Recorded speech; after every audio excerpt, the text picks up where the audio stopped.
welcome back. So today I reverted to my childhood self and I decided that I was gonna show you guys everywhere I would hide if we were playing hide and seek in this tiny apartment that I'm staying in.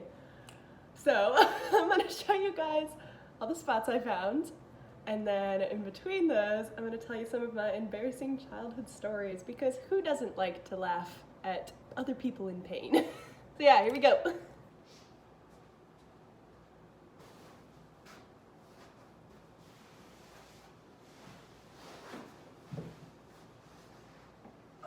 As small as I used to be as a child. Oh dear, wait.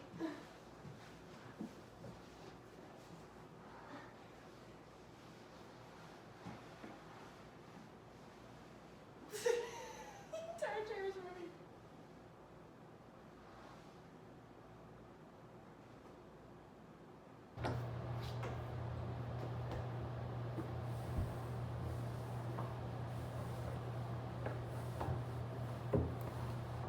No, didn't go. Wait. Oh. We go back in.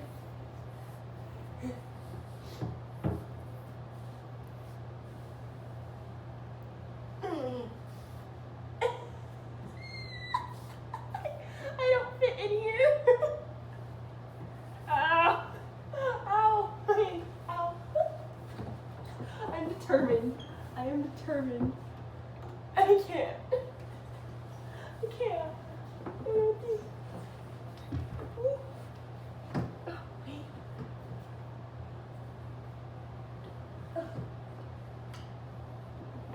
Oh, the door won't close. No!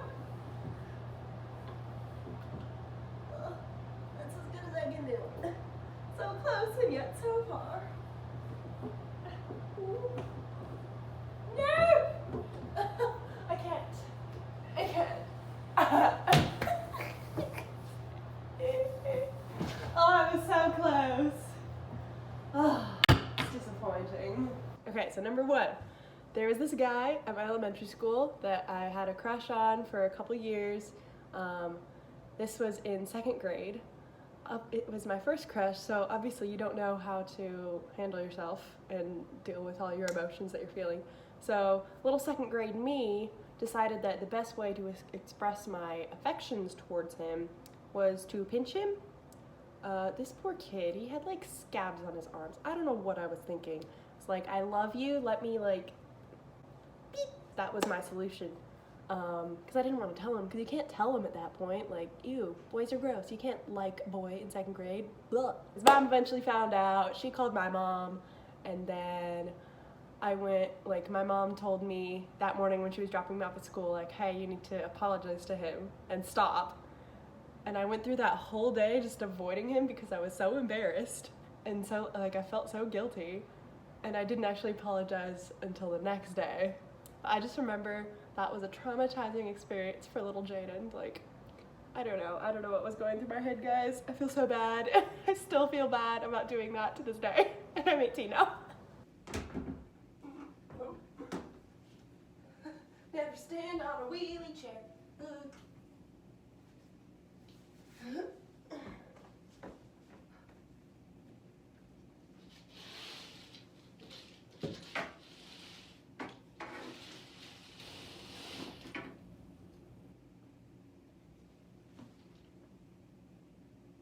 Okay, number two also happened in elementary school.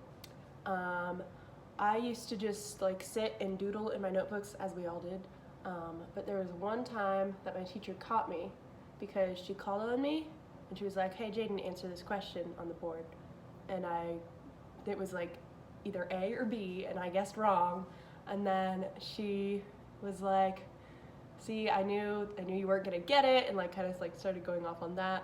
And then she pointed out another girl in the class and she was like, see, I know that if that girl was like looking down at her notebook, she would be taking notes, so I know that she would be able to answer the question, but I knew you were just like doodling and drawing. Don't do that. That was equally traumatizing because I'm so much like, I didn't want to get it wrong. I remember my crush at the time was in that class too, and it was horrible, horrible experience.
Number 3, middle school at Summit.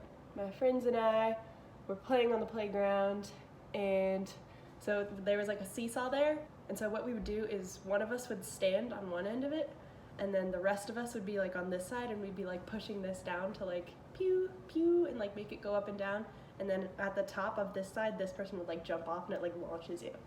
And so we had been doing that. That was a fun game we were playing for a couple like recesses in a row. And then one of the ladies in charge of like keeping us safe on the playground, one of the playground ladies, like said, hey, y'all need to stop doing that, and like we got in trouble. And so once we like went back in after recess, the principal actually came and found all of us, and like we were all like standing in a circle, like just kind of in the middle of the hallway, and she was like giving us a talking to, like, hey, you need to listen to the lady. Anyway, the embarrassing part of that story is yearbook pictures were being taken that day, and so like the yearbook photographer was going around and like snapping pictures, and so she got a picture of all of us standing in a circle with the principal getting lectured at, and that's in our yearbook forever now. This one feels grotesquely unwise. Ooh. I don't think I can get up there.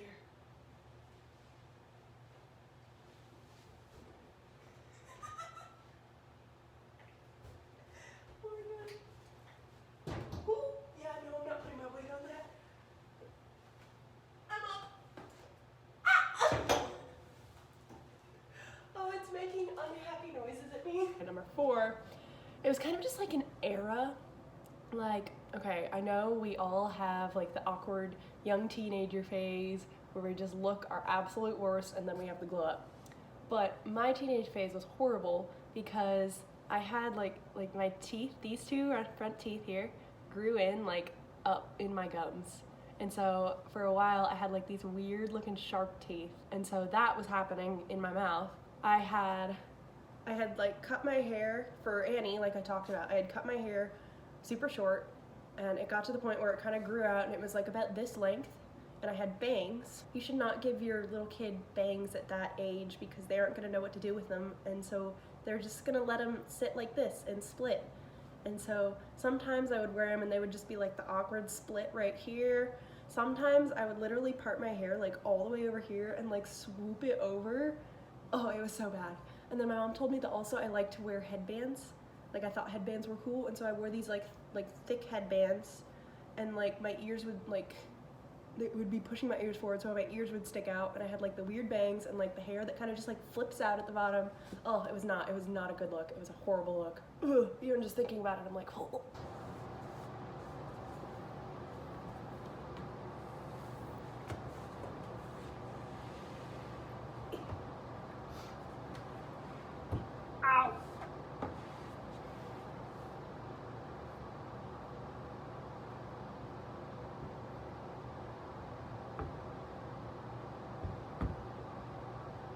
This is another crush story.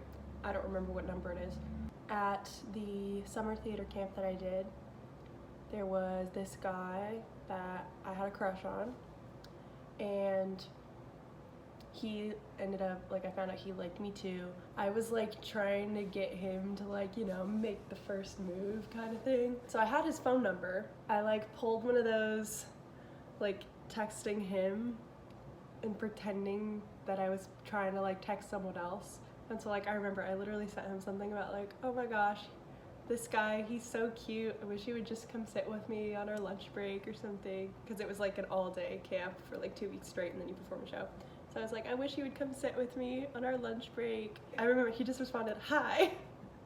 And I was like, oh, that was supposed to go to my friend, oops. And he's like, I can come sit with you if you want. So it was like one of those like, looking back, like it was so obvious. I don't know.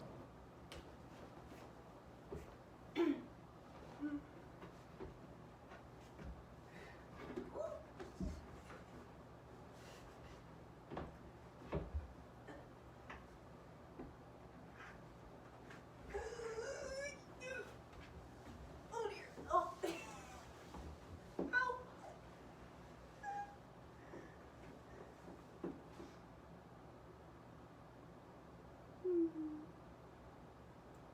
I'm not going to be able to get down from here either, am I?